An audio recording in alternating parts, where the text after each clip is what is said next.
அஸ்ஸலாமு அலைக்கும் நண்பர்களே. பாய் மோடானு பல்கிங் ஆனுங்கிறதுல இன்னைக்கு டே 18 தான். இன்னைக்கு காலேஜ் பயிலெல்லாம் வந்திருந்தானோ, கூப்பிட்டானோ, உட்காந்து நல்லா மவுண்ட் ரோட்டில் உட்காந்து நல்லா பேசிட்டு ஜாலியாக அதுக்கப்புறம் என்ன பண்ணணும் பார்த்தீங்கன்னா, ஒரு ஒழுங்கு பேசியிருந்தானோ, கடைசியில் தான் சேர்ந்தார் விநாயக்குங்கிற மாதிரி வந்தார் என் மாப்பிள்ள. மேன்ஷனில் தான் அவனை விட்டுட்டு வந்துட்டேன். நான் பாட்டுக்கு இறங்கி வந்துட்டேன். அதுக்கப்புறம் இங்கே தான் ரூம் இருந்துன்னு சொல்லிட்டு வந்தோம். சரின்னு சொல்லிட்டு எல்லாம் பேசிக்கிட்டு இருந்தோம் ஜாலியாக உட்காந்து.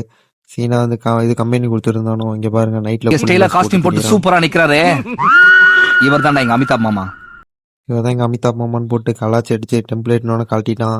அதுக்கப்புறம் ஜாலியாக உட்காந்து ஒரு டீயை வாங்கி வச்சுட்டு 2 மணி நேரம் பிஸ்னஸ் ஐடியா அது இதுன்னு பேசிட்டு உட்காந்தோம் டீ கடையில். அதுக்கப்புறம் ஒரு வழியாக டீ கடையை விட்டு கிளம்பணும். இவன் வந்து உட்காந்துட்டான் முடியும்னு சொல்லிட்டு எல்லிஸ் ரோட்டில் பிரியாணி இருந்துச்சு, அரேஞ்ச் பண்ணியிருந்தாங்கன்னு சொல்லிட்டு பிரியாணி சாப்பிட போய் அழுந்துடலாம், நல்லா இருந்துச்சு. இதான் என் தேவா, இதான் என் நண்பன், இதான் என் சூர்யா அப்படின்னு சொல்லிட்டு என்ன பண்ண பார்த்தீங்கன்னா, தூக்கத்துலேருந்து நண்பனை எழுப்பி வச்சுருந்தாங்க. சிரிக்கவே இல்லை. அதுக்கப்புறம் சிரிச்சான்.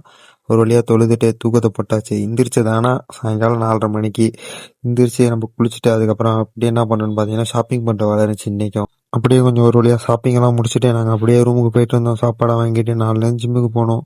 அந்த நினப்பிலே இருந்தேன். பாய், ஸ்டே டியூன்.